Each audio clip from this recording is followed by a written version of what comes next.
And we're live. Welcome, everyone. My name is Dorian, and today we'll talk about something I love, and that's cast drawing. Cast drawing is basically drawing sculptures for the purpose of developing skill in drawing and painting. And specifically, three aspects of the skill of drawing and painting and seeing. And those three things are shapes, values, and edges. So shapes, that's proportional relationships, like the width of my head compared to the width of my shoulders. That's a proportion. And you can train your mind to see those proportional relationships more precisely. And then these shapes have values, have tones. So the shape of my shirt has a dark value, a dark tone. The shape of my head has a lighter tone. So we get or lighter value. Tonal value is the same as tone or value. Value is the most common word in the schools that I've been part of.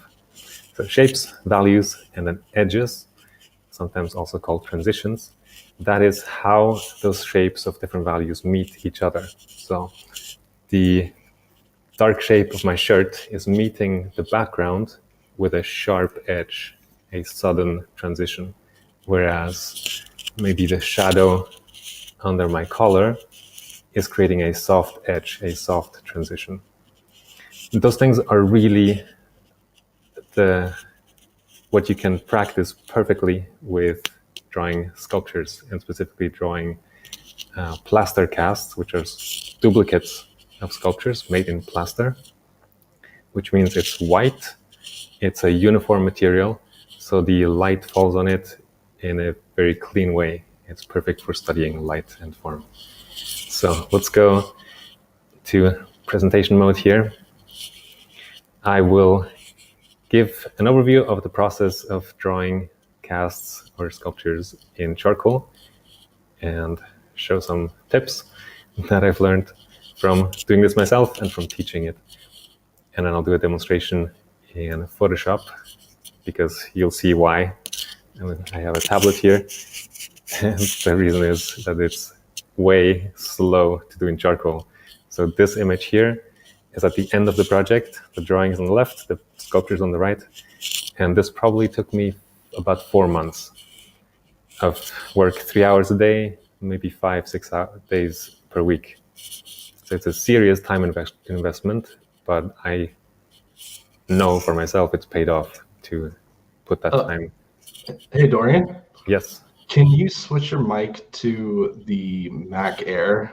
I think your shirt's scratching the microphone you're wearing right now. That is possible, my collar. I can switch my mic. Or can I close or open my collar? I can't quite see myself. Is this better? I think the sound quality is going to be better with this mic. That's a lot better. Great. Okay. Thank you so much. Yeah. Sorry, everyone. Okay. Where was I? 4 months time investment. It's worth it. Here's the final drawing. So this is charcoal, basically some burnt wood rubbed on paper with a lot of attention and care to detail. And this was the drawing that I've pushed to a refined finish more than any other drawing I've done before. And that's an important experience to have as well. One that I would recommend you to have, to make something that's more finished than anything you've ever done. Here's a quick overview of my background, education. I studied in Florence for 4 years, classical drawing and painting, so that's what these images are from. And then I spent some time in the US studying entertainment design, which was a lot of fun, at a school called the Art Department, which is where I met Marshall, whom many of you listening, watching here will know and love, I hope, as I do. I went to the illustration masterclass twice, and that was phenomenal as well. Spent some time at the Russian Academy in Florence and Grand Central Academy in New York, Concept Design Academy in Los Angeles. And the last 5 years I was in Barcelona, serving as the director of the Digital Art and Design program, where I was able to combine the classical academic, really hardcore, nerdy art stuff with traditional media and still lifes and all of that, and combine it with working for imagination, working more in terms of illustration and concept art. And then COVID happened, and I moved back to Switzerland. And right now, by the way, I am in Cairo, in Egypt. And thank you to the Proko team for making this possible. And I hope it's going to work fine. I'm in a meeting room, and the connection seems to be good. I should also mention, today is kind of a big milestone for me. So I've been teaching over 12 years. I started teaching while I was a student, and I was kind of dragged into it against my will. But I'm so glad that Emanuele did that, because the first hour of teaching, I really fell in love with it, like sharing my passion. And so ever since then, I started building a course. And at the art department was the first time where I officially taught at a school. And this all these 10 years of work and teaching culminated in the shading course. And as of today, it's available on Proko on the platform. I'll talk about it a bit more later on, but if you're interested in anything I'm talking about today, you'll find more of it inside of the shading course. All right. Sight size.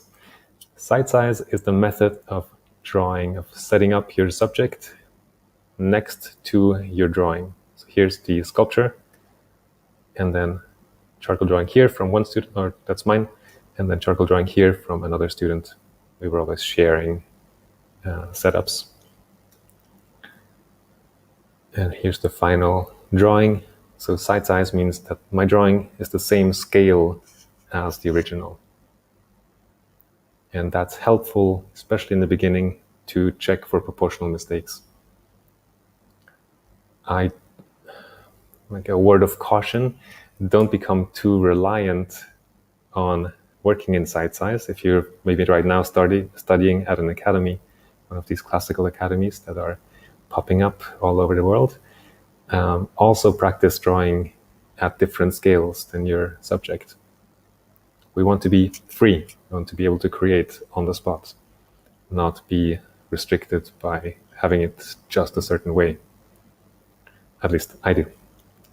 You can make up your own mind, your own best way of working. Here is, so the hand was my first cast drawing, first long-term project like this. That was, I think, 3 months. The next project after that was Seneca, so the head we looked at before. And this was my third project. And here, the special thing is that this is on toned paper. So it's not white paper like the other drawings, but here in the base, that is the paper value, the paper tone. So anything that's lighter than that, like up here, or even these light ridges, that's white chalk. And anything that's darker, of course, is charcoal. And those two do not like each other. White chalk and charcoal don't mix. And if you mix them, you will not be able to erase, and it will leave kind of a nasty stain. So basically you have to start over if you're doing a refined drawing like this. If anything is in the wrong place and there's a mistake, then the chances are you have to start over. But there is a way of working that pretty much guarantees you don't have to start over because you're working carefully. So a good example of an important spot is here in the nose. If I had placed this nose, the dark part, 2 millimeters too far to the left, I wouldn't have been able to erase it completely and then put the white on top. So a method is also important for projects like this. Or a process, process. So the way I was taught, we did 3 projects in charcoal and then moved to oil. And it's the same thing. We take a plaster cast, a copy of a famous sculpture, and we study it, we draw it or paint it. So this is oil paint. And the next level after that is moving into still life painting. So now there's not just one material, the plaster, as before, but there is porcelain and, in this case, a fake plant, but still different colors, the red fabric, the rock, the wood in the background. So the complexity increases as we learn to handle creating the illusion of 3 dimensions, working with different materials. And of course, applying that to the figure as well. And the figure might be a good example of where you can't work side size necessarily. Now I have a question for all of you watching. What medium do you think this ear was drawn in? You can type it. I don't know if you can type it in the comments. I guess you can on Proko. If you're watching on YouTube, I'm also not sure if is there a comment feature there. If you can't type anywhere, just try to say it to yourself. Is this oil?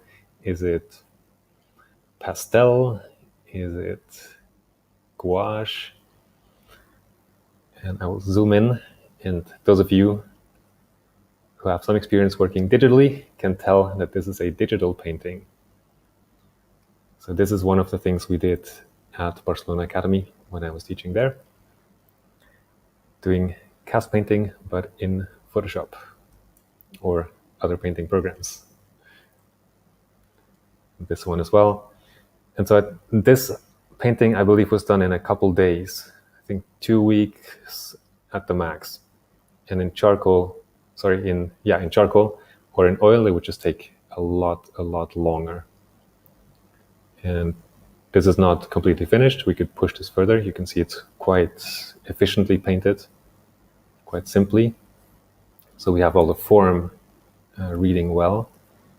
And the ear is a bit more developed in terms of mark making and textures and the surface of the material. And really, it could be helpful to have a deadline, because you can polish these things forever. So in an art academy, I guess the substitute for a deadline is the teacher. But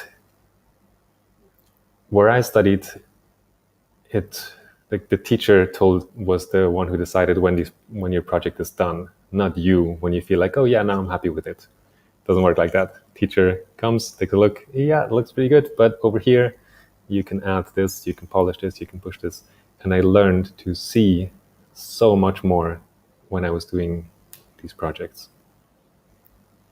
And that, I feel like I talk about this a lot. It's one of the biggest gifts of this type of education, or just spending time drawing and painting, is that we develop our sensitivity to perceive more. And just like a musician who learns as they're paying attention to sound, they are becoming more sensitive to auditory information. And as they're perceiving more, they're also able to put more subtlety into their work, into the music they're performing.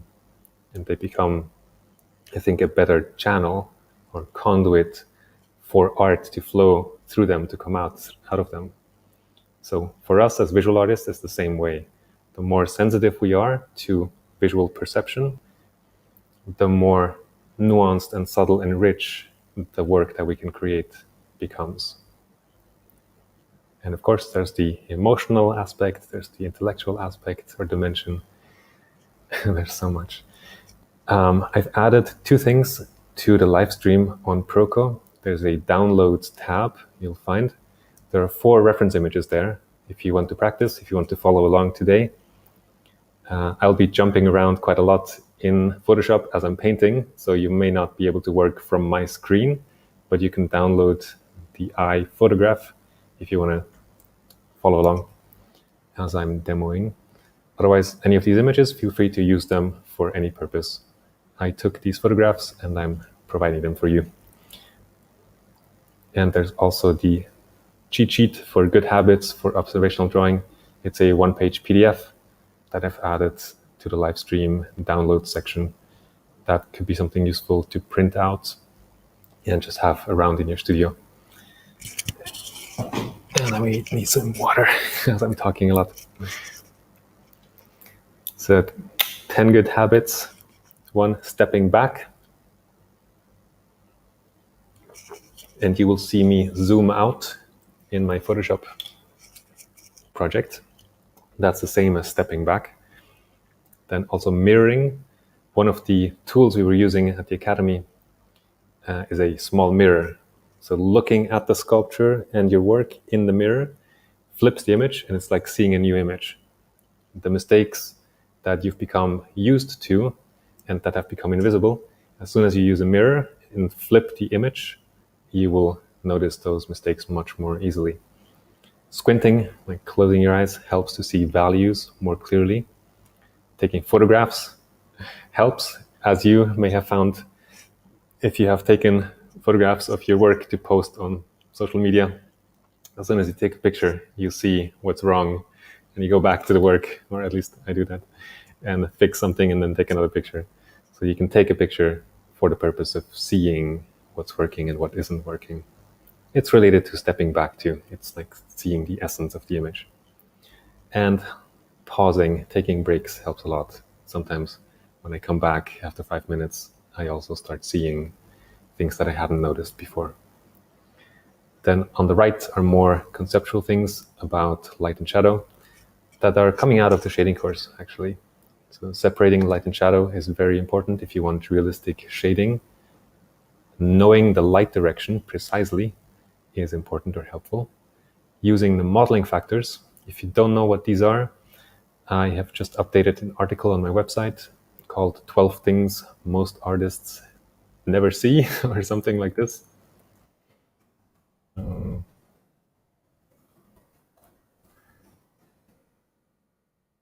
So the old title, now it's become 12. And there are some videos here that explain the modeling factors. These videos are also part of the shading course. Lastly here, grouping values. Very useful, and we're going to do that today. And I talked about that in the previous live stream. Right. There's a lot to cover. I have a streamlined, like short version of the presentation, and I've prepared the demo to be fast. I'm looking at about 90 minutes for the whole live stream presentation, just to give you a time frame. And there will be time for questions at the end. So if you have questions, you can post them in the comments on the Proko site where the live stream is hosted, and we'll take a look at those at the end. Okay, how does one create a drawing like this? It looks like magic, and it kind of is. And 10 years ago, I saw an image like this on the internet, and it made me pursue art seriously and move to another country and all of that. So the setup here, you see, side size as well. Here's a 3D setup for a cast. Typically, you'll see something like this, a box with a stand on it. You can also mount a sculpture on the wall, and then mount your drawing tablet on your paper on the wall, but make sure you have some padding underneath, or you have wood and then some paper, and then your drawing paper. If you have an easel, that's perfect. One thing I look for is that my easel is upright, so not leaning towards me or leaning away from me, but just upright, and that it's level or at the same distance from me, the viewer, as the sculpture. You see these footmarks here? That's where I stand. So I stand back quite a lot. If you can see it, yeah, not really. So that's the observation point. That's where I stand and I look. And then I make a decision of what's the next mark I'm going to add on my drawing. I walk to the drawing surface, I make the mark, and I walk back to my observation point and then look at the mark I made to assess if the angle was right, whatever it is, whatever mark I made, whatever addition I made to the work. I assess it always from the observation point, because only from here I get that exact view of my cast, my sculpture. With small sculptures, it's not such a big deal, but with bigger sculptures, if you move your head an inch, a millimeter, it will change the foreshortening. It will change all the proportions. And we're trying to go for very accurate proportions. So that point is marked on the floor, and your head has to be in the same exact space three-dimensionally when you're looking at your work and the sculpture to assess your work. One variation that I see sometimes is a tilting like this. That's fine too. What I find important is that the easel is at a right angle towards me. So not having the drawing surface tilted this way, if you look at my camera, or this way, because that, again, will distort the drawing. I want to look at my drawing flat.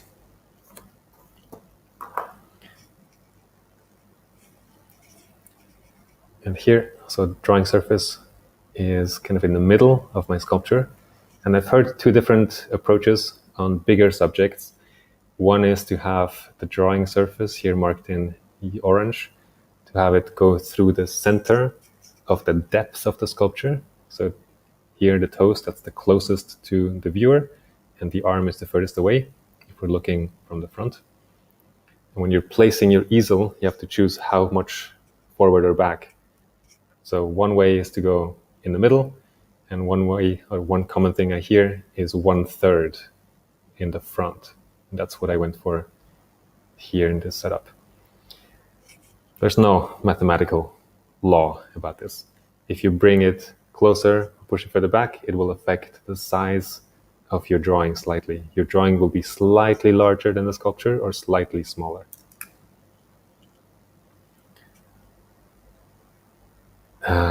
What else about the setup? Very important is to have one light source. If you have multiple light sources, you'll get multiple cast shadows, and that's not what we want. We want one light falling on your sculpture so you can study light and form, like here. There are also often curtains being used. You see here, there's a curtain because on the left there's another setup. Another student is working on their sculpture, and we don't want the light that's shining down here on this sculpture to pollute the setup over here. So anything you can do to control the light will be helpful. And of course you need light on the sculpture as well as in your drawing surface. Ideally you have the same light source for both, but if you can't, then you can also have a little curtain or cardboard piece, whatever you need, between the sculpture and your drawing. So you have good light to draw with, and you have one light source for the sculpture. Okay, here's the process. Here's the final drawing, and here's the first, let's say, first few days. And what I did here is make a cartoon. That's a preparatory drawing with the purpose of finding the proportions.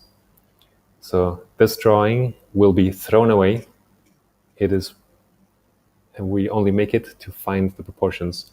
And in the process of finding proportions, I'll have to erase, redraw, and really be kind of abusive to the paper. And then once I'm happy with the proportions, we'll transfer the cartoon, this preparatory drawing, onto a fresh, new, high-quality piece of paper, and I'll have all the proportions right, but a pristine surface to draw on.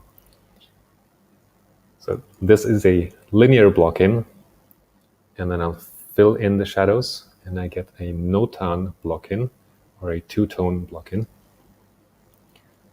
And here, because the background is so dark, and it's quite a bit darker than the form shadow, than the shadow of my sculpture, I've also added the background here. This is usually not necessary, but here it was such a dark background that I now have 3 values for my cartoon. And this is the finished cartoon. So it's still kind of simple. You know, there are no small details. There's no information in the hair. There's just the main shadow shapes.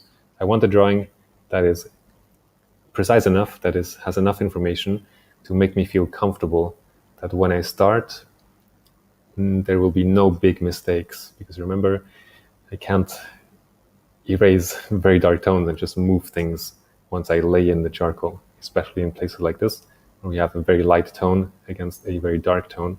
That edge has to be as close to perfect as possible when we apply the charcoal.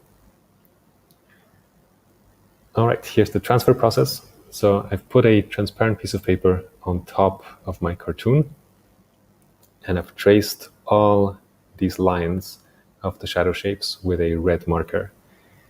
I recommend doing this with a colored marker or pen, because when we trace, we can trace with a black pen, and we can see where we have been already, namely the black lines, and where we still need to go. So what I've done in the meantime here, from the red lines, I flipped the page back and added charcoal on the back where all the red lines were, put a new sheet of paper on top of the old sheet of paper, flipped the tracing paper back, and now I'm going on top of all the red lines with a black marker. This transfers all the lines onto the new sheet of paper. So here you can see the tracing paper or transparent paper with the charcoal on the back, and that charcoal has been pressed through onto my new sheet of paper. And that is something very pleasant to work on. And that's a big moment in the project. All the proportions are there, new sheet of paper, let's go. Step one here was to fill in the background. I used compressed charcoal here because it's so dark. Compressed charcoal is a type of charcoal that goes darker than vine charcoal.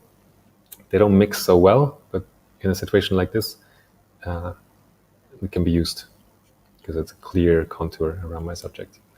And then here I'm filling in all of the shadow shapes with charcoal. And I'm pressing hard, and I'm going as dark as I can. Not only that, and this is something I haven't seen done at any other school, and I really like it. The next step here is to work the charcoal into the paper. We do this with a brush or even with a blending stomp, like so, if you can see in the camera. And really grinding, working the charcoal dust into the paper. If you don't do this, charcoal doesn't stick to the paper very well. So if you touch it with your finger or even touch it with an eraser, you will go back, you will lighten that tone a lot, probably a lot more than you want to if you're working inside of the shadows. So by grinding the material, the charcoal into the paper, it sticks a lot more. And we do this process twice. So grind it in, which lightens the tone, apply charcoal a second time, lighten it again, and you end up with something like this. You can fine-tune that value as you're lightening to have a good relationship between the dark background here, the lights, and the form shadow, so the shadow of my sculpture. I want that relationship between these three tones to be a good average early on. It will save me time later. Okay. Then we go from pretty much thinking two-dimensionally. Now it's all been shapes and a little bit of values, but no edges really, no transitions. Now we switch from this 2D thinking to 3D thinking. I have a small animation here. I wish this was bigger, but Bridge doesn't allow me to show it bigger, but I trust you can see. So big forms over here, very simple. Medium forms, broken down one level. I think Stan calls this primary, secondary, and tertiary forms, if you've watched some of his videos. So there's more information in medium forms than in big forms. And in small or tertiary forms, we have a lot, like all the subtle, fine, minuscule surface changes. And the way I like to work is go big forms first, then refine to medium forms, sculpt that form, and then finish with the small forms. So this stage is the big forms stage. And you see there's nothing in the hair, nothing in the forehead except for this line, which is still a shadow shape. Nothing in the beard. I'm just sculpting the big egg shape of the head and a little bit the block of the chest. Big forms. Next, medium forms. You can see if I go back and forth, I've added quite a lot of information. It looks pretty detailed now, but this is still medium forms. The forehead now has 1, 2, 3 sections. There's some stuff in the hair, but if I switch from this medium forms to small forms, you can see how much more there is that can be added. So this is small forms, or the final stage. Again, big, medium, small. Right, tools. I would love to, let's just do it. I have some optional topics here. We are half an hour into this. Give a quick run through on tools and materials. The charcoal I use is Nitram or Nitram, and I'm aware that it's not available everywhere in the world. And I guess I would say talk to the people around you, the artists around you, and see what charcoal they use if Nitram is not available, or if you don't want to spend the money that this type of charcoal costs. You need a charcoal that, if you want to do a project like this, you need a charcoal that holds its shape so you can make a sharp point. Comes like this, and then it's sharpened into very fine points, especially later on in the process, to have precise control over your shapes, values, and edges. Because this is expensive material, I use an extender. So I use the charcoal all the way to the end, because it can't really hold it when it's this short, but you can clip it into an extender like this. And I make all kinds of contraptions and custom tools with makeup brushes and pads. They all react differently to the paper and the charcoal. So I encourage you to experiment. This is something nice as well. Cotton paper. Brushes. There's a bit of an argument in art education in the classical field of whether students should be allowed to use smudging tools or not. And my take is that I would recommend that you don't use these smudging tools in the beginning. Just stick with charcoal and learn to create a smooth tone only with your tool, whether that's pencil or charcoal or whatever medium you're working in, to control the point. I guess this applies to drawing media. You can absolutely make a very clean, very controlled tone only with the point, without smudging. As soon as you smudge, it changes the feeling of the drawing, and you may have to smudge everywhere. And if you don't know what you're doing, you might create a drawing that's over smudged, over rounded, that loses its sense of strength and structure. But of course, you can only learn how to do it well if you play with this. So I also encourage you to experiment, but maybe do it with the point first and then play around with these brushes and smudging tools. Here's a piece of sponge. Big brushes can work for big areas like backgrounds as well. And kitchen sponges like this, I find nice to create smooth gradients and larger areas of smooth tone. And blending stamps. And a chamois or chamois cloth, a leather cloth, can also be nice. Even as a drawing tool, once it's stained like this, you can use it with your finger and you can draw on a white piece of paper, like your initial Blockin, or just a ghost image of where your composition will go. I enjoy that as well. A plumb weight can be helpful if you're trying to find verticals. You can also use the string to measure by holding it in front of you, taking a measurement from the left and applying it, or or taking measurements, from the sculpture and checking it against your drawing. Kneadable eraser, essential for all my drawing needs. And here's a diagram. So sharpening pad, maul stick, which I haven't mentioned, but is also quite useful. So it can be just a piece of wood as well that you're resting against your drawing surface. So you're not putting your hand inside your drawing in the charcoal, because that can get very messy very quickly. Like this, you rest your hand against the maul stick and your drawing is protected. Here's a sharpening pad. There's also an article on my website for how to make something like this. Eraser, maul stick, sharpening pad are used throughout the process. These blending tools I use more in the beginning, maybe big form modeling, and then only point and only small, like precise surgical blending tools later in the medium form, small form modeling stages.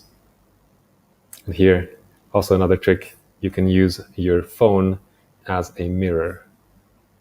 And this would even be a black mirror, which is a specialized utensil tool, and it compresses the values, makes it a bit easier to see what is light and what is shadow. And here are my typical drawing tools for graphite pencil. I like a 2B and a 2H, needle eraser, mechanical eraser, sharpening pad, knife, and regular sharpener. Okay, I'm back here. A question I saw pop up on Proko in the comments is, where do you get casts? And to be honest, I don't have a good source. And maybe we can make a community effort here. If you have found a place that sells these plaster casts and they're good quality, they're affordable, they arrive in one piece, it's not easy to ship these things, please post it in the comments so other people can find places, even around the world. You know, where can you find plaster casts in Brazil or in France or in Germany? Will be very helpful. I really don't know. I've been in the art school, academic atelier world, and these schools have collections. And once you have one of these, you can make more by making a cast, making a copy. Yes, I wish I could help with this, but I hope from the community we can source some links and stores and places. One alternative I wanted to mention as well, if you can't buy or don't want to buy a sculpture like this, you can make a live cast. So you can make a cast of your arm or of your face or of your foot. As long as it's gesso or plaster, it will be white, it will be one uniform surface, and it will be useful to study. In the academic schools, we study masterpieces of sculpture because then while you're studying light and form and developing sensitivity and control in shapes, values, and edges, at the same time, automatically, you're also studying the work of master sculptors. And there are decisions that have been made in these sculptures. If you look at Michelangelo's sculptures, people don't look like that. Right? It is not a realistic portrait, but it's very evocative. It's very human. And if you like this kind of style or way of looking at the world, then you will learn a lot by making a copy of a sculpture like this, because you'll spend a lot of time with it. You will look very precisely, very carefully. Okay, so let's switch to digital mode. Here's my process for digital cast painting. We have a Blockin phase where we get the proportions, a value grouping phase where you make sense of the value relationships, and then modeling rendering phase where we go from flat 2D to 3D, again working with big forms first, medium forms, and then small forms. The sculpture we'll work with today is this eye, and I will jump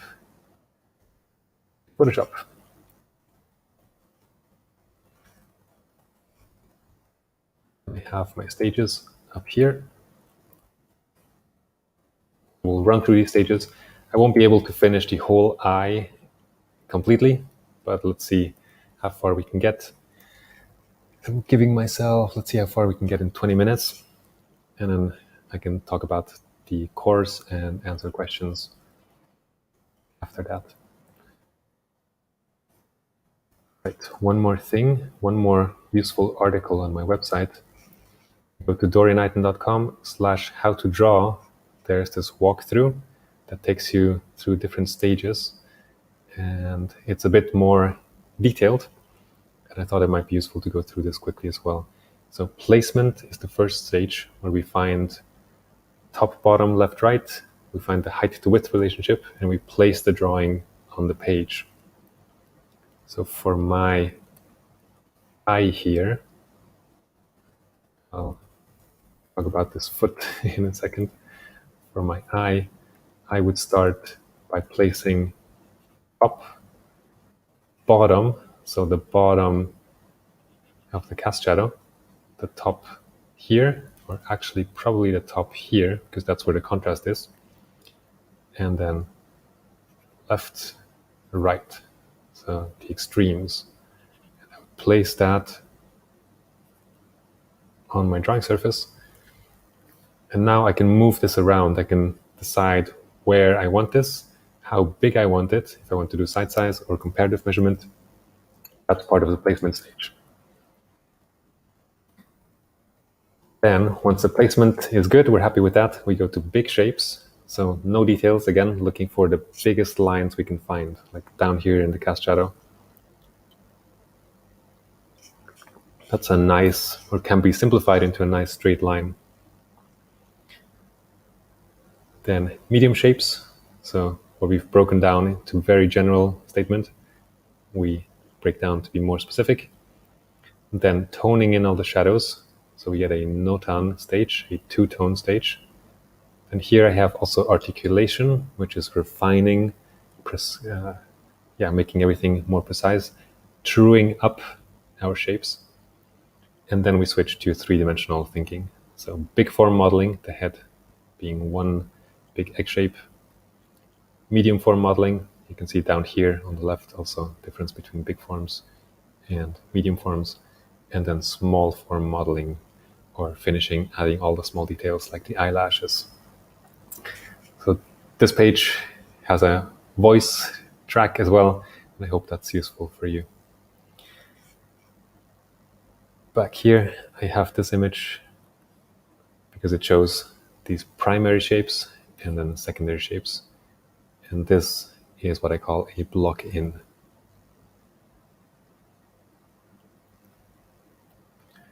All right. And because the block-in, in the block-in, you're doing two things.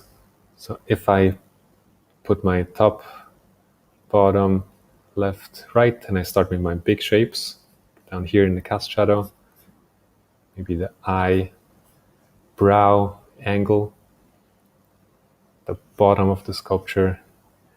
Don't worry, this will all make sense. Now I'm doing my block-in. I'm doing two things. I am trying to get the proportions right, but I'm also taking something that's very complex.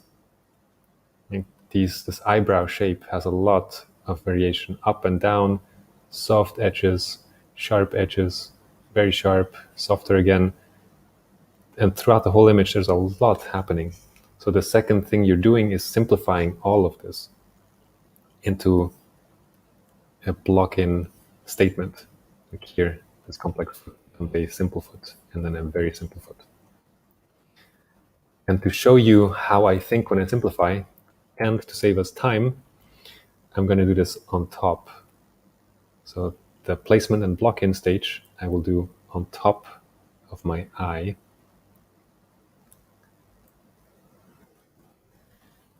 Like so. And I'm not going to use black because I would not use a very dark, harsh line in my drawing. Even digital, doesn't matter. And definitely charcoal or oil paint. I would not use black. I'd use a gray, something like this, that's clearly visible when I step back or zoom out, but something that I can erase easily as well.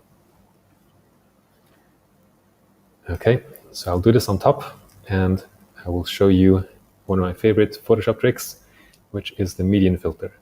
So if you go to Noise, Median, this is magic. It's so useful. It simplifies the complex eye. If I increase the radius here, you'll see that eye becoming more and more simple. This is how I want to look at my subject, especially at the Blockin stage. Original, and then median filter. And if you don't have Photoshop, there is actually a website that will, where you can upload a photograph and apply the median filter to it. I'm not sure what it's called, but I will add it. I'll make a note and I'll add it to the comments of this stream.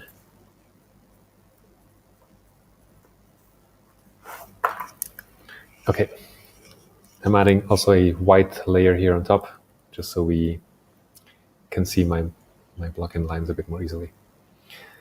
Okay, so we have top. Okay, that was the eraser. That's not helpful. Top, bottom, left, and right.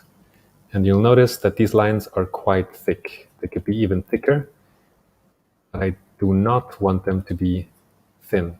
Because if they are very thin lines in my Blockin, top, bottom, left, right, I will be psychologically very attached to where these lines are. But if I'm creating a thicker mark, and also a lighter mark helps.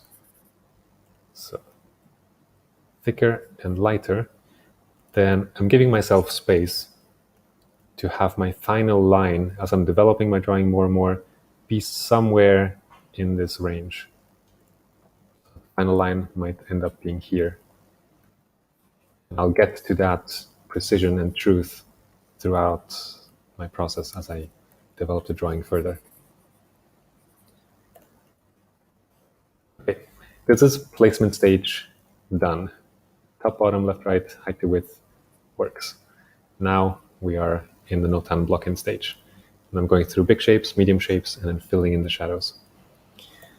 So this is a bit awkward on the tablet, and I will rotate the screen. So, draw. And people will tell you in atelier schools to draw straight lines. But for me, it's important that these lines, the Blockin lines, and you see them here in these examples from the book by Charles Bark, they are not mechanical, rigid, dead lines. They are organic lines. They have some life to them. So your Blockin lines, don't make them like this. Make them a little bit curved, especially if you're drawing organic things. If you're drawing building, then I guess you might use a ruler. Here I'm drawing an eye. And of course, I've made my brush color black, so let's go back to a lighter value.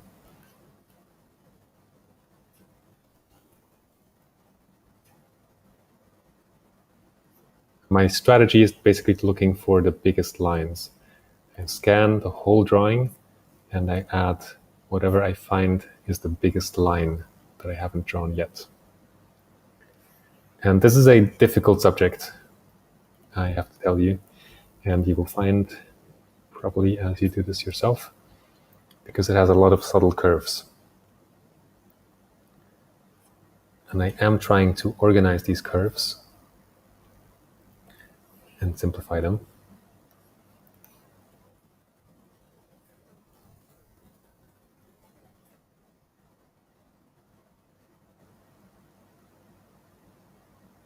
And you might notice a pull to, if you have drawn this line, for example, to continue. Draw this line, draw this line, draw this line. This will lead, for me at least, to mindless drawing. And I will make mistakes. So instead of following along, I will keep jumping. Jump from here anywhere else in the drawing. Or there are bigger lines than, for example, this one. So here.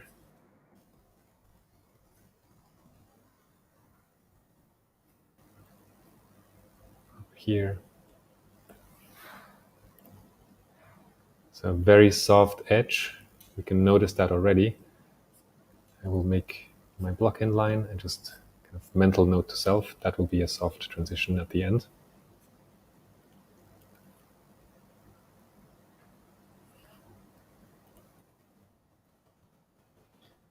And I'll draw the outline as well.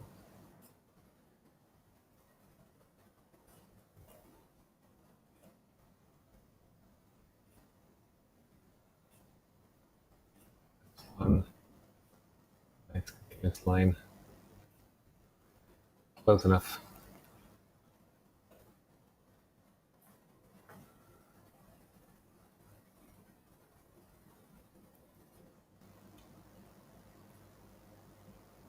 We're still in the Blockin, working on big shapes, getting close to the transition from big shapes to medium shapes.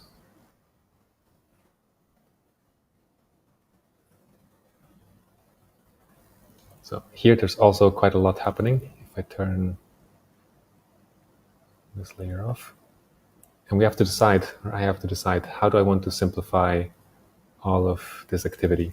Do I make one line like this, but now I have kind of a mountain left like that? I don't like that. Do I make two lines, one like this and then one like this? I think, yeah, that would be the simplification I would choose. Like that, and I'm holding off on this one just to train myself not to do this following thing. And where else do we have long lines? The top of the eye, we cast shadow here.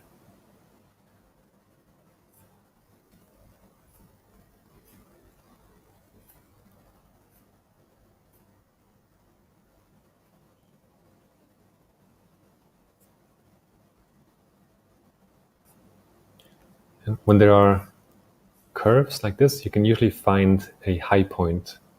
So here, the high point could be here, and then here, and here, and I'll simplify my organic straight lines along these high points.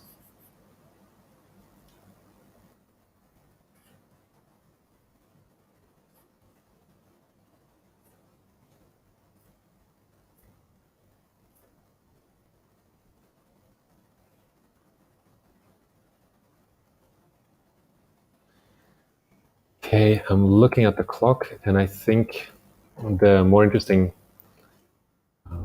process, or what you can see, will happen more in the later stages. And I practiced this Blockin earlier today. So what I'll do is switch over. So here's my Blockin.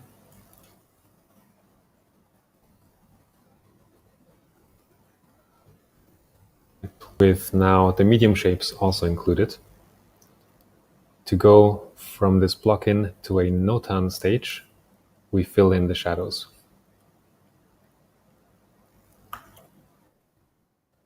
Hope this switch was easy to follow. Basically, I just saved us 5 or 10 minutes by going from the Blockin I have to a Blockin that's a bit more developed.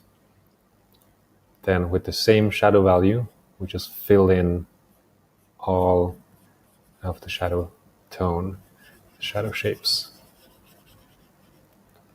And that is for all the shadows. And I'm doing this sloppily because I've done that stage as well. What I don't want to skip though is this section here. Here we have to make a decision. That's a pretty light tone in here compared to, for example, this. So let's call that A and this B. A is quite a lot lighter than B. Do we really want to include A with this tone? Definitely all of that will be shadow. But do we put shadow also here?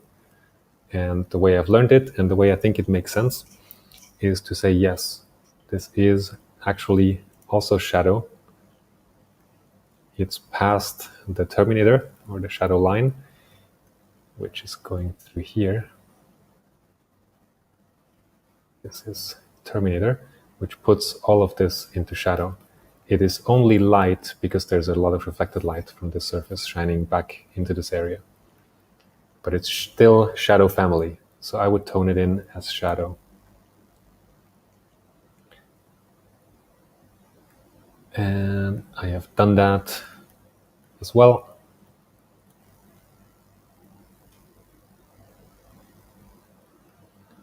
So now we are at the notan Blockin stage. Or if we go back here, placement, big shapes, medium shapes, notan.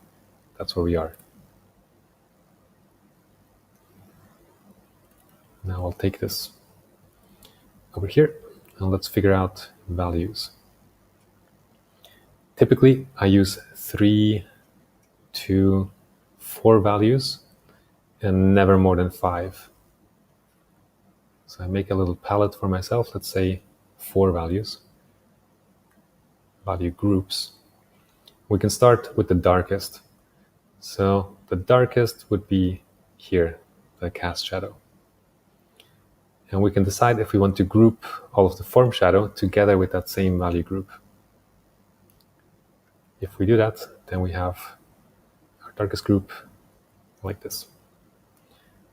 Then we can go to the other extreme and look for our lightest group. And that's probably the light up here on this edge. Here, top of eyelid, those are the lightest tones in the drawing. It's a bit off-white. My canvas background here is still white, so it's not pure white, but very light gray. That'll be our lightest value group. We have 2 more spots in between. I always have my dark halftones in a value group. If you're not familiar with dark halftones, it is these tones here just before we turn into shadow. So all of this and this is dark halftone. Also, from here on, it's shadow. Use black to be more consistent. Shadow, but here is still receiving direct light. So these tones here are dark halftones, and I like putting them into their own value group. So that could be group 2 or group 3. And I would say let's go with group 3 for now.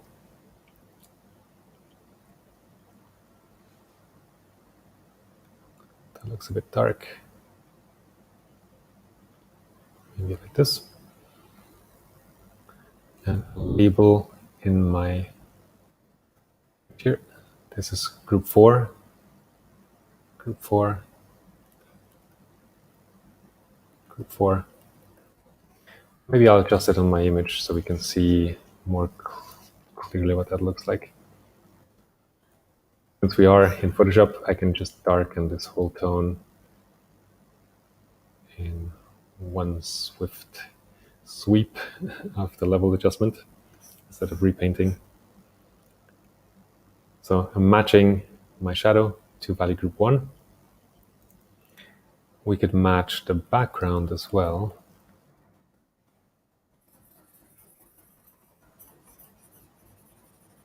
Just filling in the background. So we have group 4 on the background.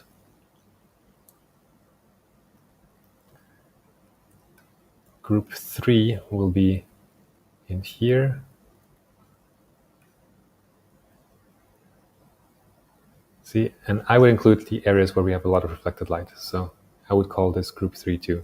This, again, for purists is controversial, but for me it works as a process. Probably also here, just this very edge where we have a lot of reflected light. Maybe up here, we'll see. That would all be group 3. Let's put that into my painting.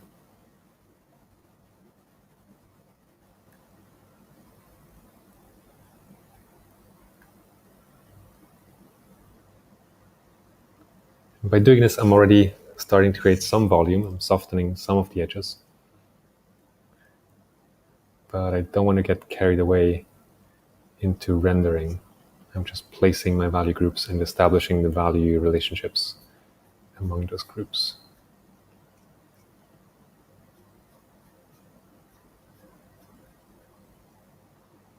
Yeah, not going too far. It's really just on that corner.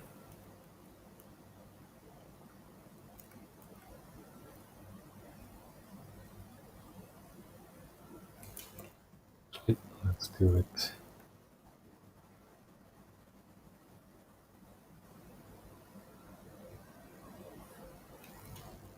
Like this, a little bit faster. This is not really a Photoshop tutorial today, more process of how I think and how I go through developing a painting like this. A lot of reflected light inside of this eye as well, the pupil.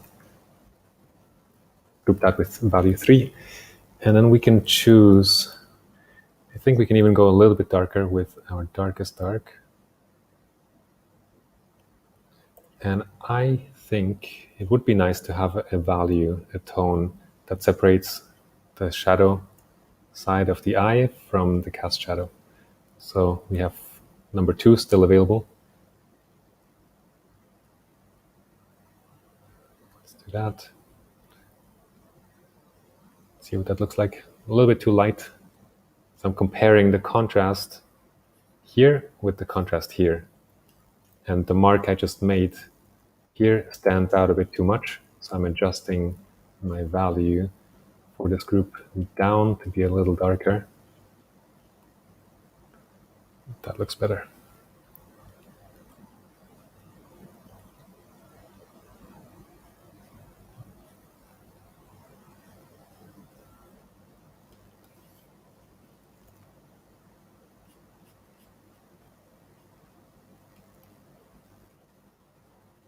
Really kind of speed painting process I'm doing here. Going fast. Can we use group number 2 anywhere else? Maybe reflected light on the bottom of the eyelid.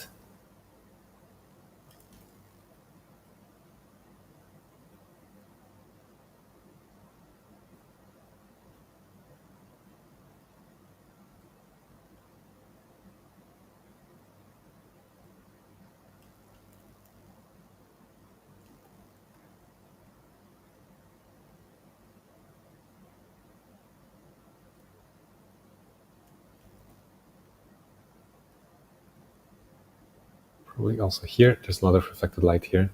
We might even use group number 3 for this part.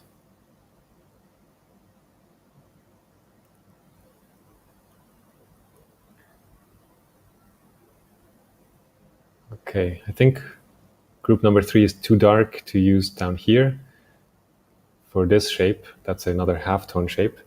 And yeah, you can see as I add this mark, it's just standing out way too much, super aggressive.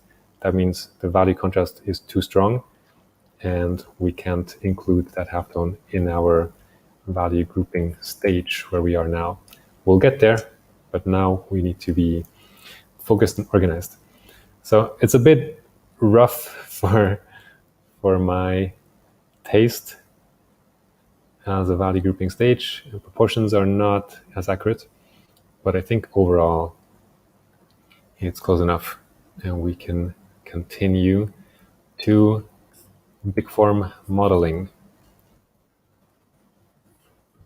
Block. Okay. Copy of this. And there's one thing here That's quite different between left and right, and that's the background. There's a gradient in the background. When we have large, smooth, continuous gradients, I put them into my value grouping stage because it helps the effect of the image. So we can pick that color and do something like this.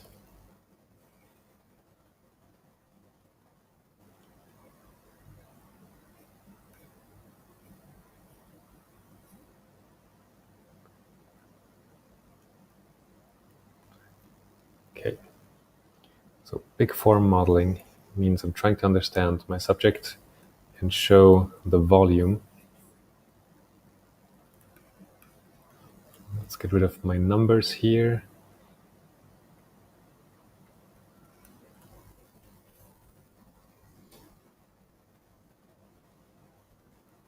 So form is curving around here. That's kind of a big form. Also, of course, the eyeball.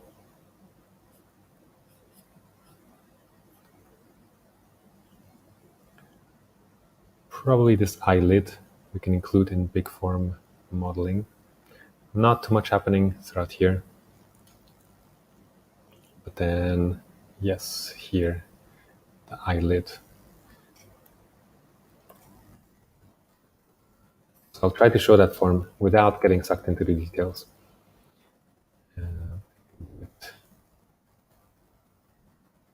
Layer below.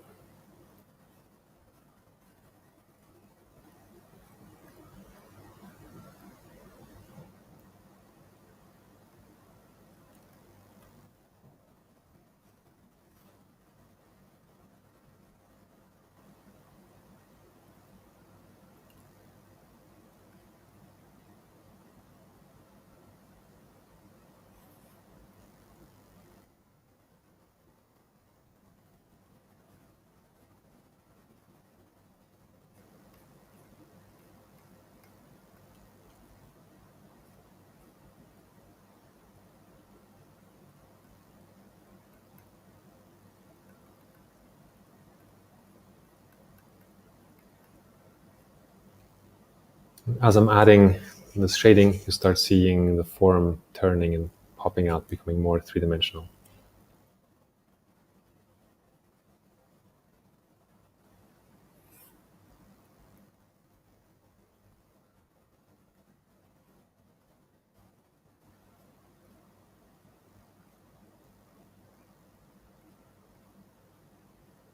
Here we can go a little bit darker as we go to the right.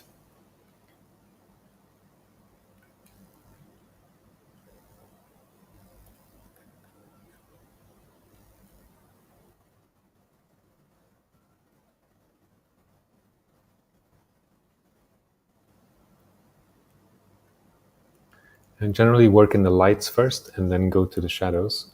So here in the shadows, I think we can push slightly darker to have the eyelid come out.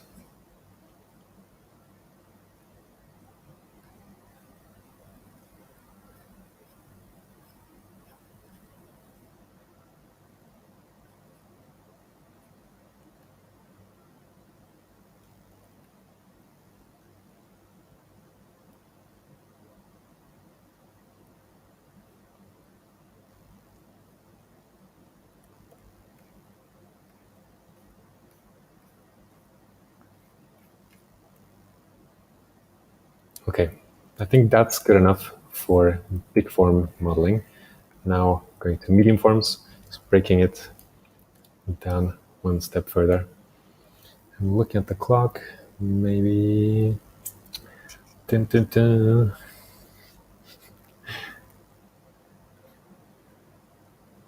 Let's see.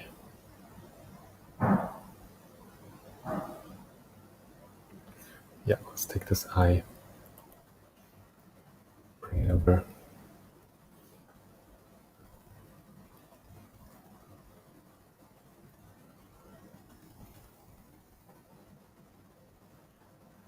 Allows me to see a bit more closely what I'm doing. There's a dark shadow, an occlusion shadow, where the eyeball meets the eyelid.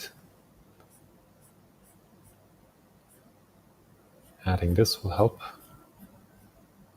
I'm also sharpening up the edge or transition, darkening the tone.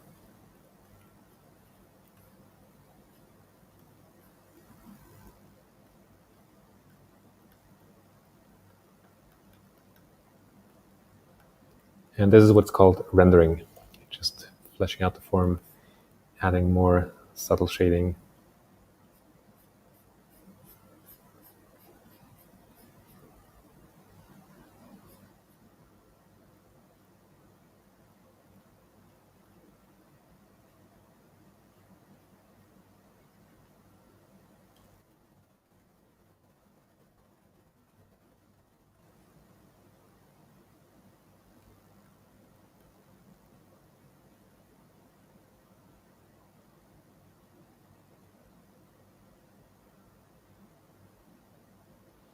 And in my mind, I'm kind of juggling all three shapes, values, edges now. I'm going back and forth.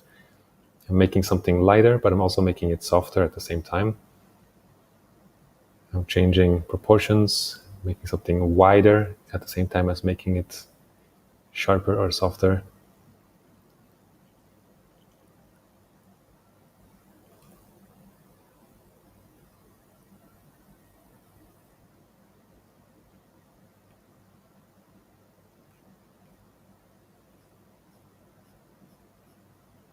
Always trying to get the right amount of contrast, the right type of edge, and get the thing in the right place.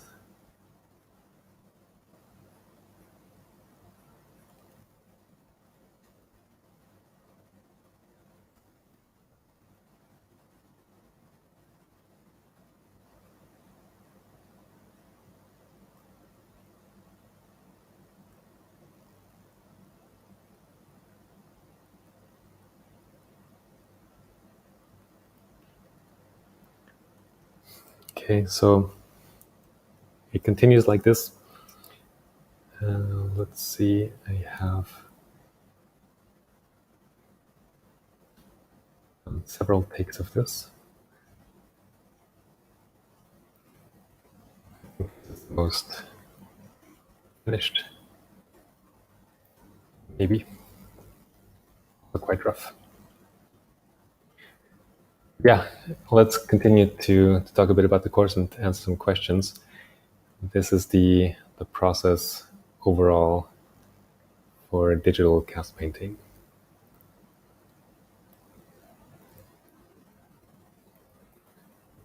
We are here.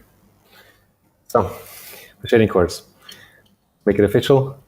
As of today, the shading course is available on Proko. It's a course about light and shadow and realism. So I think it's useful for people, and I've had students who are visual effects professionals, people who are photographers, and of course, illustrators, painters, portrait artists. And the last term I've done, I had a comic book artist who's really taken her work to the next level.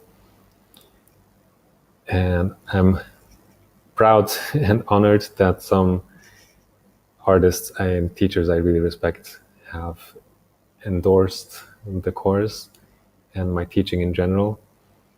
And if you watch Draftsman, you know Marshall is fond of what I do, which I really appreciate, and that means a lot. But also Anthony Vaikulis, who runs his own academies and is an incredible painter, and Kyle Webster, who has created Kyle Brushes, who works at Adobe now. So hopefully that means something. The course contains 27 lessons at this point and 27 assignments. All the content looks like this on the back end. And there are 13 assignment demonstrations. And I'm going to keep adding materials to the course in the coming months. This is my main project. It's my baby that I've worked on for many years. And in the last couple of weeks, I completely, or yeah, I re-edited all these lessons. That's a lot of videos. I added music for the first time to the course. I just made refinements, made everything even more coherent. So I'm excited to share that. It's like the shading course, maybe not 2.0, but 1.5. It's gotten a big update in the last few weeks. Any assignment can be done digitally as well as with traditional media. And there are demonstrations for assignments in both digital and traditional media. And it kind of culminates in making a maquette like this and turning it into a realistically shaded artwork with everything that you've learned in the course. All the tricks of the trade. Right. An important part as well is feedback. So the way I've done it the last 2 years is I'm running the course on my own website, my own platform, theshadingcourse.com, and it will stay available there. It's just now also coming to Proko. It's the same content, everything is the same. And for me, it's important to provide feedback because learning art online, if we do it just in a vacuum, we don't know what mistakes we're making. So every person who buys the course, I want them to have access to feedback. And I do feedback sessions regularly. I'm committing to doing it at least once a month. And there will be parts of the year where it's more frequently, 2 to 3 times where I do a term or a trimester, where we take 8 weeks and we go through the course 1 module per week with a weekly feedback session. So I'll look at all the work that's being posted and I'll pick those assignments, those uploaded works, where I think I can make comments that will benefit everyone. I'll also reward people who I can see are making an effort, and I'll, talk about their work and give feedback there. What else? I think that's it for now. The price of the course has been €240, 49 euro, because I was in Spain when I started this. That's about $300. And we have the Black Friday sale happening right now. So I'm lowering it from 300 to 250, just on my side to contribute and to celebrate the launch of the course. Then there's the discount code, which is Black20. That works, I think, store-wide pretty much on everything except for the skull, the Proko skull. So all digital courses and things, you can apply the Black20 discount code. So that's brings the course from $300 to $200. I hope that makes it accessible. And then the Proko team was so generous to offer the first 15 people who get the course basically 50% off. So instead of 300, 125. That's the first 15 people who decide to jump on board. You can find the course on my profile, and there's a video explaining the course. You can see all the lessons, some more testimonials from students. I'm just really excited to bring the course to Proko. I've worked a lot on it. I've had a blast teaching it on my own platform, and I can't wait for more people to join. So we also have bigger weekly feedback gatherings. Okay, let's do questions. Questions about cast drawing and questions about the shading course. And I think John has put some over here. Let me see. I have a projector set up. Sorry, I'm looking off to the side.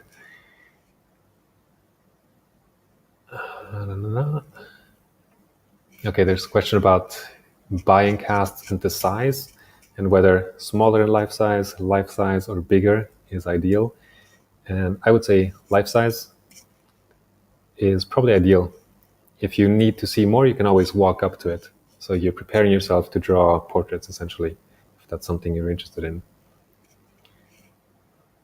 There's in the same question a note about reduced size leading to wrong habits. I don't think so. My approach would be get comfortable in drawing at all different scales. Draw things too small, draw things bigger than they are. Become fluid and flexible, able to respond to different conditions. Oh, nice. Yes. Carbon says, hi, Dorian. When shading a form of any local value, how do you determine its shadow and light value? There's a class about that inside of the shading course, and I think you can access it for free because, so here are the 8 modules.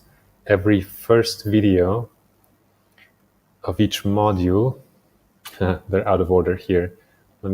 Yeah, you can see this one can be played. If you go here, Whoa. Sorry guys, demo mode. Okay, I don't know why they're not showing here. They should be showing here, but halfway to black shading is the system method, very simple, that I use to determine the shadow value based on the light value, or the other way around. So you can watch this video. And another comment to make, you see this video is 6 minutes. I've worked really hard to condense some of this quite technical information into a very short format. Crystal clear delivery. I spent a lot of time editing these videos, so it's easy to watch and digest the information. You may find yourself going through or coming back to individual video lessons again and again to process. So John, when we take a look, I'm not sure what's going on there. We can't see the individual lessons here popping up. Maybe they haven't been published, only the course overall. But anyway, we'll figure that out. Next question. Right, source of the casts. I commented on that. Good question. What's your opinion about working from a photograph of a cast or a model? Is this not considered drawing from life, frowned upon, or even cheating? For one, it's just a reality that today people, even if you're a portrait artist, your clients don't have time to sit usually for hours and hours, days and days. So most likely, if you're interested in doing portraiture, you will be confronted with the situation of having to work from photographs. I definitely recommend working from life as much as possible. Photographs are limited. It's ideal if you can take them yourself, if you have a good camera, if you know what lenses are doing.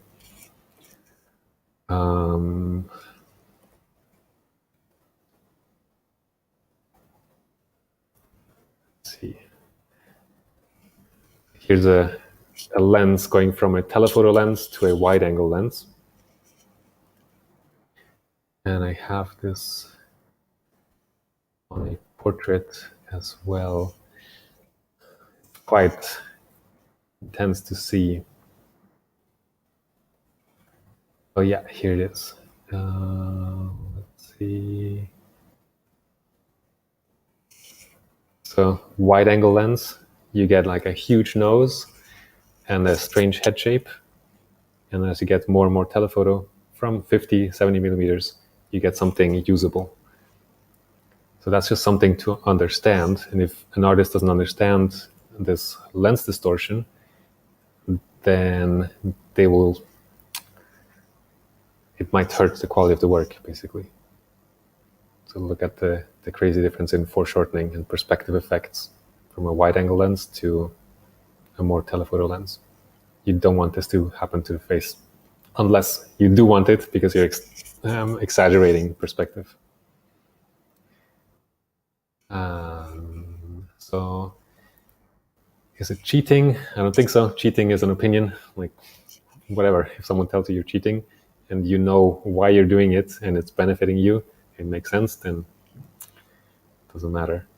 My goal is to develop skill and freedom, independence, flexibility. And that includes if I have a client who wants a portrait and they can't sit, I can only take a picture, then I'll make it work. But I make sure I understand lens distortion and I get a good camera where I can minimize the distortion. What's my favorite medium? What do you think about realism in oil painting? My favorite medium is all media. I love jumping around. And I think it's good. I think I learned from every medium. I love Blender for 3D modeling, ZBrush for 3D sculpting. I just brought a giant box of pastel chalk to Egypt. I have not used it much, but I love how it feels. So I'm going to make some bad paintings or drawings, but I'm going to learn something from chalk that I'll bring back into digital or oil paint. There's different aspects of different media I love. Oil paint, I love the smell. I love smushing paint together and just the variety of brushstrokes. And in general, I'm coming to appreciate traditional media more and more because I'm on the computer so much. And with traditional media, you have an original, a physical thing that you can hang on your wall or gift to a friend.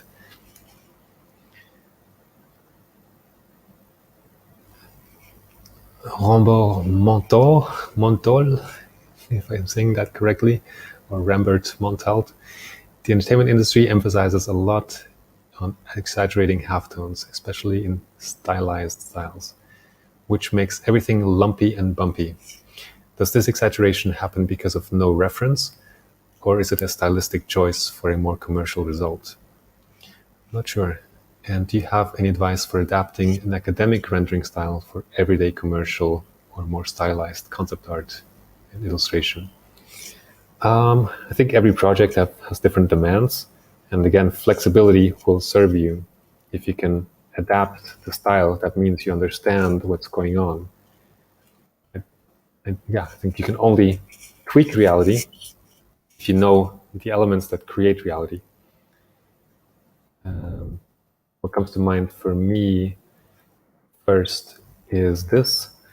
So here are the halftones, or the form light that creates form, and they're darkening as the form turns away from the light direction, but they're not darkening in an even way. If you've seen the Proko video about mind-blowing shading tricks, that's what I talk about there. So we have a linear scale here that goes from 100, 90, 80, 70, and it could be intuitive that the form or the value changes like that, 100, 90, 80, 70, gradually. But the value actually changes in this scale. You can see how way too dark we would go way too soon. So that's something about physics that you can understand, and it helps you create shading that feels luminous and clean, like alive. Those are things I want, and probably also most commercial projects want. Much lumpiness and bumpiness, then probably the artist didn't fully understand this transition of values. But otherwise, you won't get much. I was going to say value judgments, but that's kind of confusing because we've been talking about values, but I mean it in the sense of this is good or this is bad. I just think whatever works. And if it doesn't harm anyone else, if it serves you to create the thing you want to do, then I have no problems with it.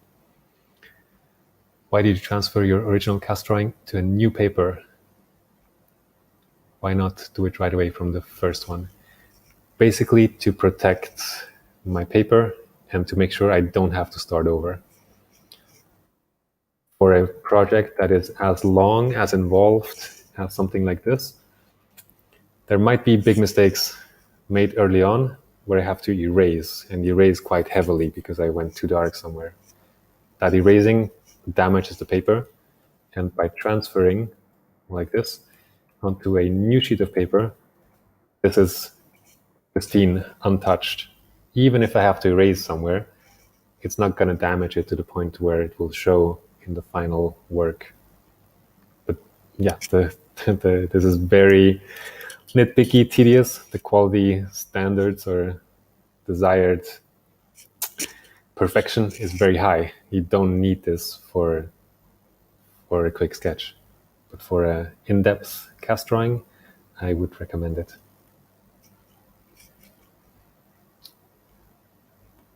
And sorry, I'm not used to answering these questions so much from text. I forget to call out people's names. So it was Carlos Polit with the question about transferring. And time-wise, we are at the 90-minute mark, but there are 3 more questions, I think, so I'm gonna address those. Gizmo 0594 says the only place I found for plaster casts is capronicollection.com. I'm gonna open that in my browser for a second just to. One second. Other window. Here we go. So apparently these guys are making casts, and we've got 1 recommendation for this company. Thank you for that. Jakub says, when, at what stage, and how do you use fixative when working with charcoal? I found it not dark enough. I basically draw as dark as possible, spray the fixative, and put another layer. I have not experimented with this way of working. I use fixative at the very end, and usually 2 to 3 layers with some 10-15 minutes drying time, depending on the humidity between layers. And I put the drawing flat and spray the fixative away from me, like not at the drawing, because the pressure from the fixative will potentially, probably, remove charcoal dust, which I don't want. So I spray in the air and let the dust fall down, the fixative dust. And I do that 2 or 3 times to protect the charcoal drawings somewhat. They're still fragile. That's the main downside for me of charcoal. So best thing you can do is frame them, put them behind glass, or store them with transparent paper, tracing paper, between layers. Just don't touch them. They will keep the best this way. Carmen Bowers, do we need Photoshop, Dorian? Oh, good point, yes. Could we access on Procreate? And great looking course, thank you. You do not need Photoshop. You don't need any digital painting program. You can do the whole course in pencil and paper, and literally like a 2B pencil and photocopy paper. It's not ideal, but you can do the whole course like that. There's some more advanced or more involved projects, like the perfect egg assignment, where we draw an egg and make it as refined as you've ever made any drawing. And there it's nice to have a better quality paper than copy paper. But for digital painting programs, anything works, whatever you are comfortable with. I'm comfortable with Photoshop, so my digital demos are in Photoshop, but it's more about the principles of light and shadow and a little bit the process of creating the works, but mostly about the principles. And that is applies to all media. And finally, Ben Hinman is asking, how do you wrap your brain around simplifying shadows? I guess my answer is the shading course. I don't know how to answer that briefly, but that's what I go into. Module 3 of the shading course is how to organize values. And the first lesson here is free as well, but it just goes into what values are. But I've done a live stream on Proko about value grouping. If you go to lessons, I believe. Right, now this is all flooded with the published course lessons. This one, how to organize values. I do a value study of a portrait painting by Pietro Anigoni, who was my teacher's teacher, John Angel's future. John, did I forget anything? Proko John. I don't think so. I think you covered everything. Yeah, if you want to save 50% on Dorian's course, first 15 people that use code Dorian50 will be able to get that deal. And after that, yeah, you can use code Black20 to save 20% on your course, and you can also grab some other courses too, and you'll also get a bigger discount when you do that. So also, I don't know why when you pulled up your course, it wasn't showing the modules. I tried it on my computer, and I was able to see everything. So maybe your cat is just old or something. Figure it out. I'm sure it works. The course is there, so if you buy the course, we'll get the lessons. Yes. And I hope all of you know, like if you had any contact with the Proko team, they are solid people. If you have any concerns, if anything doesn't work, you will either get your money back if you want your money back, or we'll resolve the issues. And I care a lot about the experience of the students on my platform as well. So I wouldn't be bringing my course to Proko if I wasn't very excited and sure that you'll have a good experience. That's it. Thank you very much for coming, and see you sometime next time.